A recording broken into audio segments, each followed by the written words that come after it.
तो कैसा लगेगा ना आप लोगों को कि आपके साथ कोई रहता हो, आपके साथ कोई बातें करता हो, लेकिन कुछ वक्त बाद आपको पता लगे कि वो आपके साथ कभी था ही नहीं।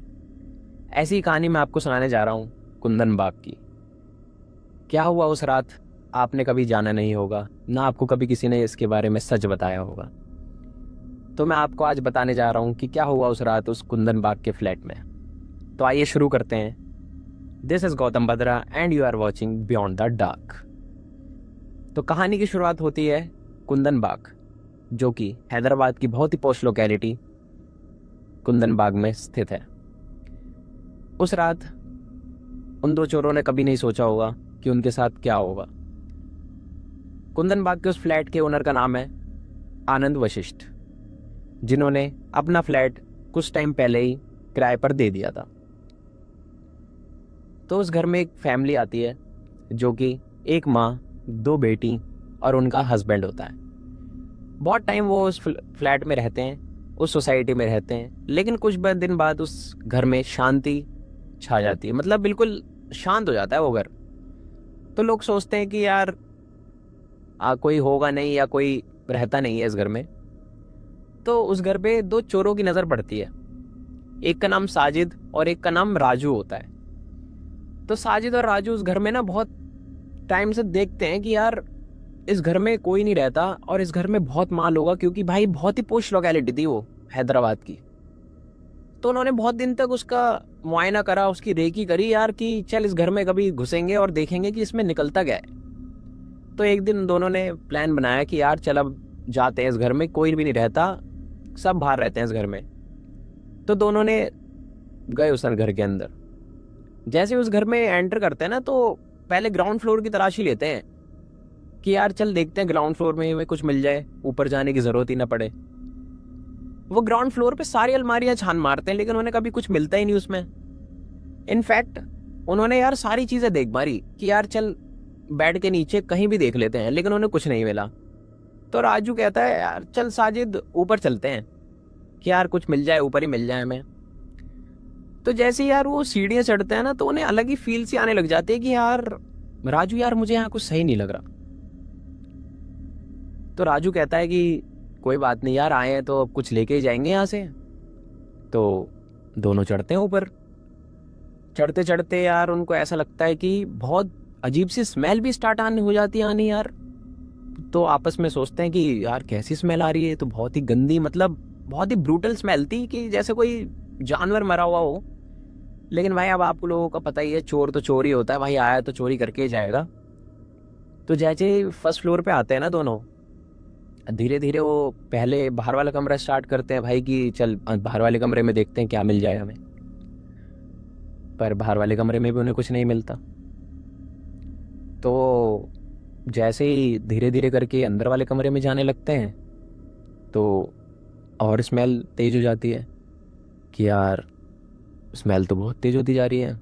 तो अब जाना ही पड़ेगा, देखते हैं अंदर, यार चोरी तो करनी है, कुछ ना कुछ मिलेगा ही मिलेगा अंदर में। तो जैसे ही वो अंदर जाते हैं ना, वो जो देखते हैं उसे देख के उनके ही नहीं, दोनों के दोष होश उड़ जाते हैं।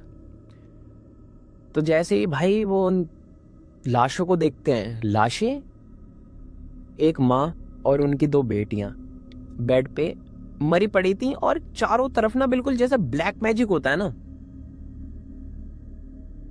खून से निशान बना रखे हैं, पूरी दीवारों पे निशान बने हुए हैं, गुड़ियाएं टंगी हुई हैं, खून की बॉटल्स पड़ी हुई हैं। तो ये देख के ना उनके होश उड़ जाते हैं कि उन्होंने क्या देख लिया ये। अब भाई साजिद कहता है राजू को कि भाई जल्दी भाग यहाँ से, निकलो, और निकलो बस यहाँ से भाई, कैसे करके निकलो यहाँ से। तो भाई वो जैसे ही उस फ्लैट से निकलते हैं ना, तो वो सोचते हैं कि यार इसके बारे में पुलिस को पता लगना चाहिए, लेकिन वरना हमारे ऊपर ही सारा इंजाम आ जाएगा, क्योंकि भाई हम ही निकले अब इस फ्लैट से लास्ट टाइम। तो दोनों सोचते हैं कि चलो यार अब क्या ही करें, पुलिस पे तो जाना ही पड़ेगा। तो दोनों सोचते हैं कि चल यार अब भाई पुलिस पे चलते हैं। तो दोनों पुलिस के पास जाते हैं और कहते हैं कि उस फ्लैट में ऐसी ऐसी लाशें हैं। तो पुलिस सोचती है कि ये दोनों झूठ बोल रहे हैं, ये पहले से ही तो चोर हैं, क्या पता इन्होंने ही चोरी के लिए मारा हो उन्हें। पर वो पुलिस वालों को इतना समझाते हैं लेकिन पुलिस वाले उनकी बात नहीं मानते। अब भाई पुलिस वालों को कुछ तो देखना था, जांच करनी थी, तो जांच करते हैं। जांच करने जाते हैं उस फ्लैट के अंदर, तो वो देखते हैं कि एक माँ 2 बेटी की लाश है। तो भाई वो पोस्टमार्टम के लिए उस लाशों को भेजते हैं। आसपास के लोग देख रहे होते हैं कि पुलिस आई है इस घर में, पता नहीं कुछ बात हुई, लेकिन उन्हें ये था कि छोटी मोटी लड़ाई हुई होगी मियाँ बीवी में, तो पुलिस आ गई है। तो ऐसे धीरे धीरे करके एक बंदा वहाँ आता है, तो पुलिस से पूछता है कि भाई क्या हुआ। अब भाई पुलिस बताती है यहाँ मर्डर हुआ है। तो वो शॉक हो जाता है कि मर्डर, किसका मर्डर हुआ है। पुलिस बताती है एक माँ और 2 बेटी का मर्डर हुआ है। तो वो बंदा भी शॉक हो जाता है। तो पुलिस बॉडी को ले जाती है उस घर से और पोस्टमार्टम के लिए भेज देती है। तो जैसे पोस्टमार्टम की रिपोर्ट आती है ना, तो पुलिस वाले के भी शॉक हो जाता है कि यार ऐसे कैसे हो सकता है, ये दोनों चोर आए हैं मेरे पास, हमें लगा इन्होंने मारा है, लेकिन पोस्टमार्टम की रिपोर्ट बता रही है कि यार ये तो 3 महीने पहले ही मर चुके हैं, और ये बात है आपकी 2000 की। तो बात आपकी हो रही है जून की, तो उससे 3 महीने पहले आप लगा लो कि 3 महीने पहले मौत हो चुकी है। तो जून में ये लोग मेरे पास आए हैं और 21 तारीख की बात है। तो दोनों आके कहते हैं कि जनाब हमने तो आपको बोला ही था कि हमने नहीं मारा उन्हें। तो पुलिस उन दोनों चोरों को छोड़ देती है और फिर सोसाइटी के पास जाती है कि यार ये हुआ कैसे।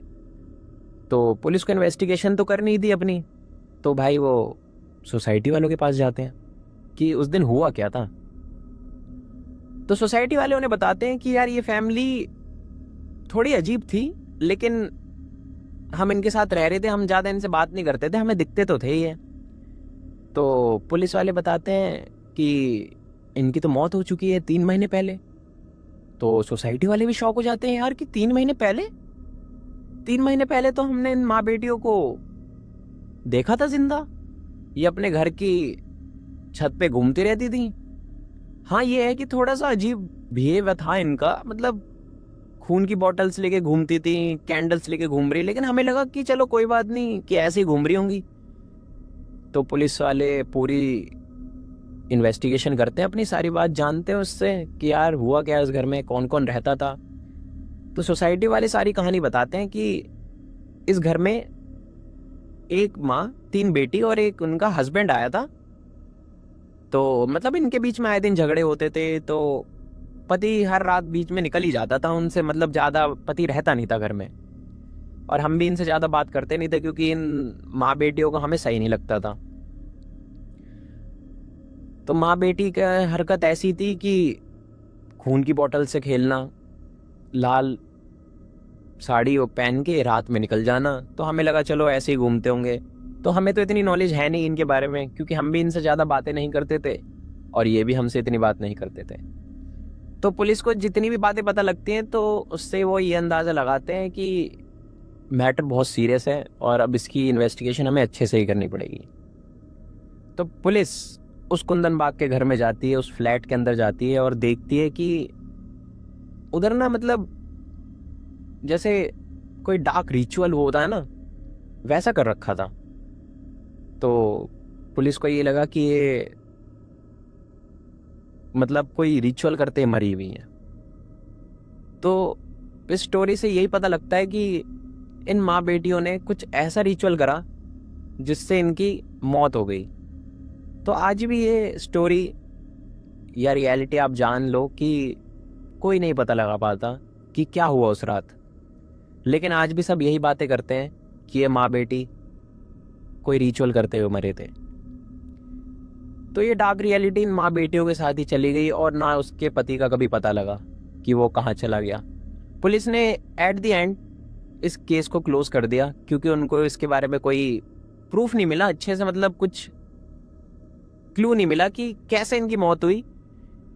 और पुलिस ने अपनी फाइल में सिर्फ इतना लिख दिया कि ये कोई डार्क रिचुअल, कोई ऑकल्ट रिचुअल करते हुए इनकी मौत हुई है। पुलिस ने लास्ट में उन 2 चोरों को भी छोड़ दिया, साजिद और राजू को। साजिद और राजू के दिमाग में इतना प्रेशर हो गया था इतना, मतलब उस चीज ने छाप छोड़ दी थी ना, कि उन्होंने उस दिन के बाद चोरी करना ही छोड़ दिया। उन्होंने कभी चोरी नहीं की। तो ऐसा ही कहानी अगर हमारे कहीं आसपास में हो तो हमारे ऊपर कैसी बीतेगी ना, कि यार कोई हमारे साथ रहता है, कोई हमसे बात करता है, लेकिन हम उसे देखते भी हैं, लेकिन हमें पता लगता है कि उसकी मौत हो चुकी है 3 महीने पहले ही। तो आज के लिए बस इतना ही था। तो अगर आपके पास भी अपनी कोई रियल स्टोरी है तो आप हमें इस ईमेल आईडी पे भेज सकते हैं। क्या पता अगली कहानी आपकी हो। तो मैं आपसे अलविदा लेता हूँ। Thank you for watching beyond the darks. अगली स्टोरी आपकी हो सकती है।